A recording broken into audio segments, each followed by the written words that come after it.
In a move that has sparked confusion and concern, the White House recently announced that certain Chinese goods are now facing tariffs as high as 245%. This startling figure, disclosed in an April 15 document, has raised eyebrows in Beijing and across international trade circles, leading many to question whether this represents a new escalation in the ongoing trade war between the United States and China. However, the White House quickly clarified that the 245% figure is not a novel imposition but rather a cumulative total of existing tariffs established over the past several years under both the Trump and Biden administrations. The tariffs in question have been a contentious issue since their inception, with the Trump administration first introducing a range of new tariffs this year that currently stand at 145%. These new levies are layered on top of previous tariffs that had already reached up to 100% on certain goods, including electric vehicles and medical syringes. The White House explained that these figures reflect the complexities of U.S. trade policy, which has seen a patchwork of tariffs imposed over multiple years.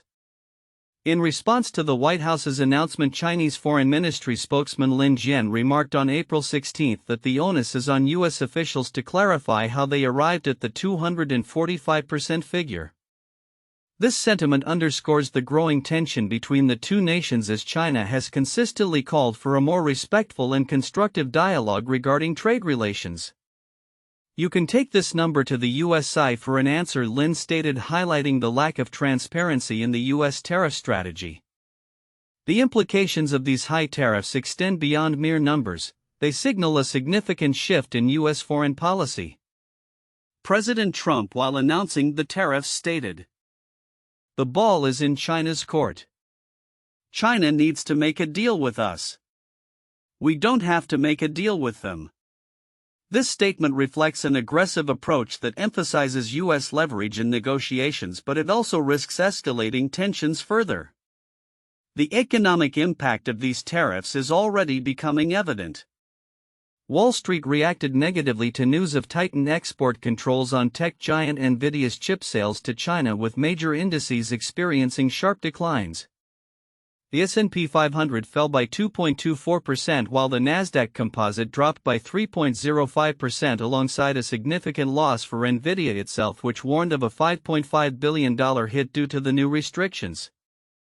Federal Reserve Chair Jerome Powell indicated that these developments could contribute to increased inflation and slower economic growth, raising concerns about the broader implications for the U.S. economy.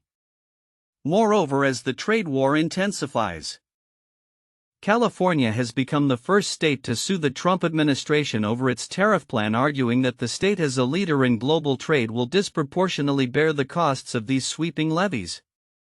The lawsuit reflects a growing discontent among states and businesses that fear the long-term consequences of the current tariff strategy. In a related development, China has expressed a willingness to engage in trade talks, but only if the U.S. administration shows respect and addresses key concerns, including sanctions and issues related to Taiwan. A source familiar with the Chinese government's position noted that they seek a more consistent approach from the U.S. before resuming negotiations.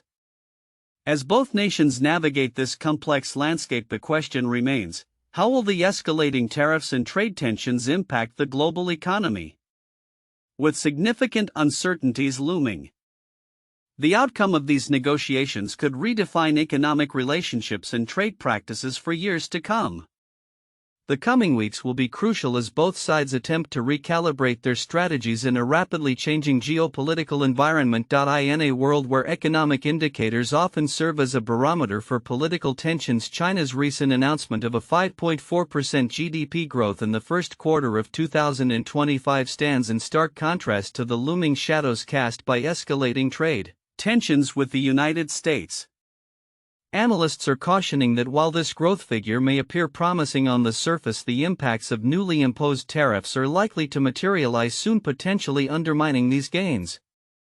The trade landscape between the United States and China has become increasingly fraught, characterized by an escalating series of tariffs that threaten to reshape the economic relationship between the two nations.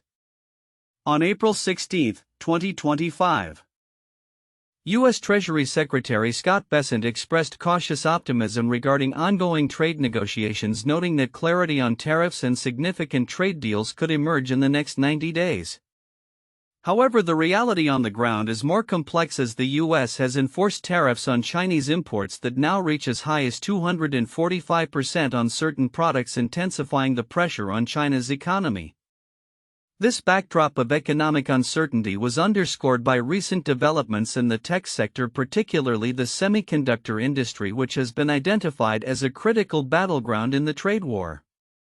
Companies like ASML and Nvidia have reported disappointing financial results, citing the adverse effects of U.S. tariffs on their operations. Nvidia, for instance, disclosed a staggering $5.5 billion hit due to new export controls, raising alarms about the potential long-term consequences for the tech ecosystem in both countries. It's important to note that China's response to these tariffs has been one of defiance. Chinese state media reiterated that the nation would not engage in a numbers game regarding the escalating duties, suggesting a firm stance against U.S. pressure. Michelle Lam, a Greater China economist at Société Générale, emphasized that China is seeking respect, consistency, and a point person from the U.S. if negotiations are to proceed effectively. The growing tensions have prompted speculation about who might concede first in this high-stakes economic showdown.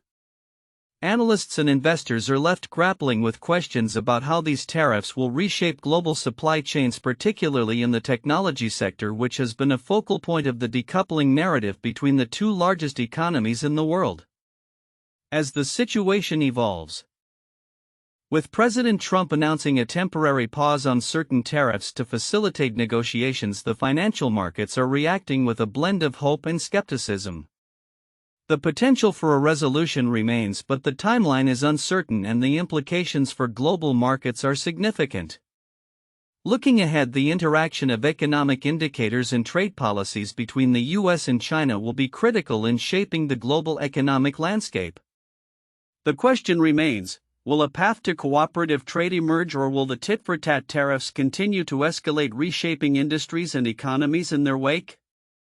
The coming months will be pivotal in determining the future of U.S.-China relations and their broader impact on global trade dynamics. As the trade war between the United States and China escalates, analysts are raising alarms about the implications for U.S. defense capabilities, particularly regarding the crucial supply of rare earth minerals.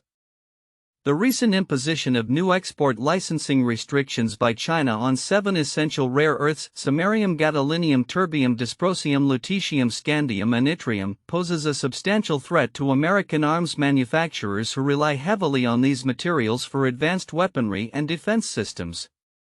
According to a commentary from the Center for Strategic and International Studies, these restrictions could disrupt the supply chain for over a dozen U.S. defense and aerospace firms involved in the production of vital military technologies, including F-35 fighter jets, Virginia-class submarines, and Predator drones. The situation has been described as a significant vulnerability within the broader context of the ongoing trade conflict, with potential ramifications for both military readiness and international competitiveness. Experts from the UK think tank Chatham House have echoed this sentiment, suggesting that the tightening of Chinese restrictions could severely damage the U.S. defense industry and undermine the Trump administration's ambitions for reindustrialization. Ultimately, this could give Beijing a crucial strategic advantage in the long-term U.S.-China competition for military and technological supremacy, they warned, highlighting how such supply chain disruptions could tilt the balance of power in favor of China. China's dominance in the rare earth market is well established, as the nation currently mines around 70% of the world's rare earths and processes approximately 90% of the global supply. This monopolistic hold has long benefited Western nations, allowing them to sidestep the environmental issues associated with rare earth production, which has all but vanished from the U.S. landscape. As the size pointed out, the recent Chinese actions should have been anticipated given a history of weaponizing rare earths during previous geopolitical disputes, such as the 2010 ban on exports to Japan. The implications of this supply chain vulnerability extend beyond military applications, as rare earths are integral to various industries, including the production of electric vehicles and high-tech consumer electronics. Notably, companies like Tesla are currently striving to reduce their reliance on these materials, reflecting a broader industry acknowledgement of potential shortages. William Matthews, a research fellow at Chatham House, emphasized the strategic leverage China possesses over the U.S. supply chain, particularly as the two nations vie for supremacy in advanced technologies such as semiconductors and military aircraft. This gives China a stranglehold over inputs into supply chains that are crucial to American primacy, he stated, warning that America's attempts to isolate China from advanced technology could backfire if Beijing leverages its control over raw materials. The looming threat of diminished access to rare earth minerals not only raises concerns about military capabilities but also foreshadows increased tensions in U.S. China relations as both nations progress toward developing next-generation military technologies. The competition for sixth-generation fighter aircraft such as the recently unveiled U.S. F-47 illustrates the stakes involved in this technological arms race. As the trade war continues to unfold, the U.S. government is exploring alternative sources of rare earths, including potential partnerships with countries like Ukraine and Greenland. However, these efforts may prove insufficient in the face of an escalating conflict, as the complexity of global supply chains and geopolitical maneuvering complicates the search for reliable substitutes. In conclusion, the recent restrictions on rare earths highlight a critical juncture in U.S.-China relations and the broader implications for global defense strategies. As both nations navigate this fraught landscape, the ability to secure vital resources will play a pivotal role in determining military capabilities and technological advancement in the years to come. The outcome of this trade war may well reshape the future of defense industries on both sides, making it imperative for the U.S. to innovate and adapt to an increasingly competitive global environment.